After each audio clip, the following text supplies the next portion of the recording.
last week we looked at defending the armbar. So let's just recap on that for maybe those that weren't there. So again, Dave gets my arm across the center line, starts to cut the angle, and then gets into this armbar position. Of course, before that even happens, the minute he brings my arm across and I see this leg coming, I'm already finding my bicep. Okay, and then as the leg comes over, that grip's easy to get. Sometimes it can be difficult to make that grip if it's already there, and it's difficult to get that in. So we kind of want to time it that the minute he brings my arm across, I'm already finding this. So when his leg comes over my head, we're in and we've made that grip. Then I can step up, then I make the wedge, turning my thumb down, and then we just work the small movements out to get my elbow below his hip. I can make the grip, start turning the corner, maybe go into the leg drag pass or whatever presents itself. That's what we want to do. Sometimes you're late, fully locked armbar, you're about to tap. Let's look at this, but it is risky. So, we're in our position.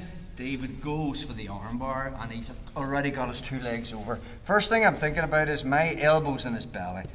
I need to change the angle of this to give me time. So just basically, you're looking at your watch is the first thing. From there, I'm going to put my hand on the mat and I'm going to bring my right shoulder to the mat as if I'm putting Dave into the belly down armbar, which again is risky.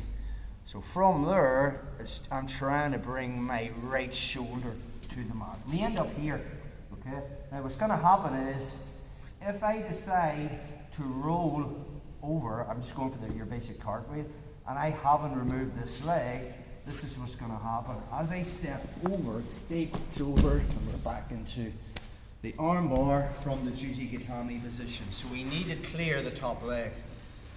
That's our first priority. So we're here.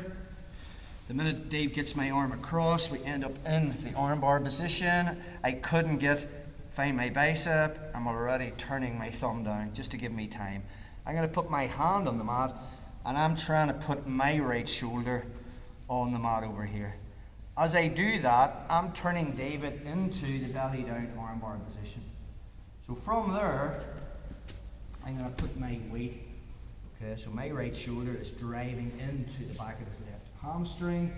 My hand clears the leg, and now I just put my head on the mat. From there, I step over, and then I just win that cross face and flatten them out. Let's get another angle on that. There is a risk involved. You kind of need to play with this and put time in on it, because it's really about turning your thumb. So that you're not getting the profile of getting your arm locked out, and just by drilling it, you'll build on those skills. So, David gets my arm across the center line. He moves into the armbar position. I'm already turning my thumb down. That's the first thing. Notice the way I couldn't go down the avenue of trying to pull my arm out. Thumb comes down.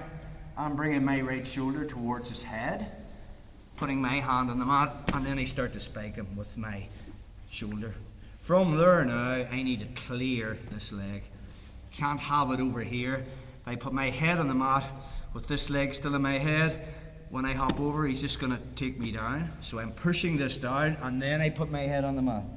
From there, I just step one with my right leg, two, turn to face him, win the cross face. I'm going to lock him out from that position.